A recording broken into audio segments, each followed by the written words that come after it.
All right, today we are going to talk about curiosity, which is a fascination with wanting to learn and discover new things about something. And we are naturally curious beings and curious about how the world works around us. But today I want to talk to you specifically about being curious about yourself and practicing self-curiosity on a regular basis. There are many benefits to doing this.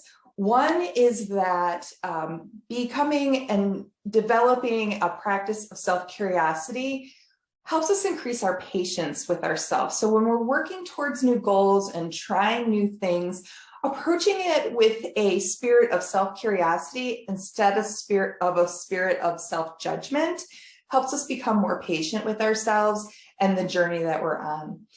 Self-curiosity also helps us increase our self-awareness because as we become more curious about ourselves, we learn more about ourselves and about things that we would not have discovered otherwise.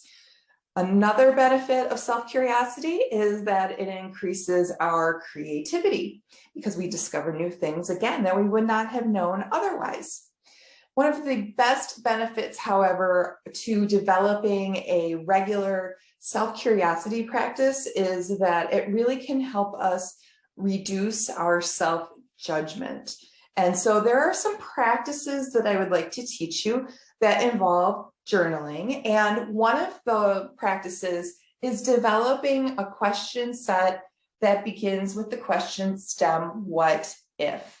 Now, what if questions are the ultimate way to explore possibility. And last week when I talked about where will you be a year from now, one of the questions I asked is where would you be a year from now if anything were possible?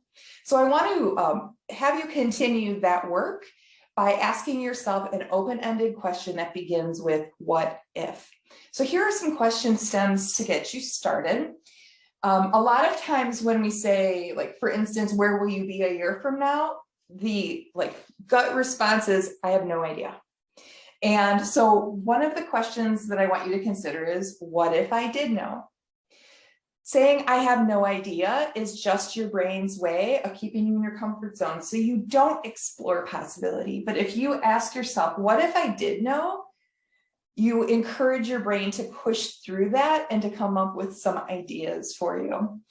Another great what if question is, what if I stopped procrastinating and stopped making excuses? I used this one on myself this week because there are some things that I know that I needed to do for my business that I was just kind of like, I'm not ready. It's not the right time. And finally, I'm like, you know what? I'm pushing through and I'm doing it. And I'm going to see what's going to happen. Okay, so ask yourself, what if I stop procrastinating? What if I stop putting this off?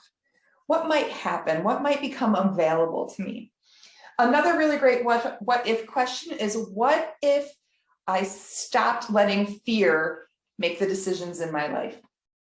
Ask yourself, how often are your decisions made out of fear?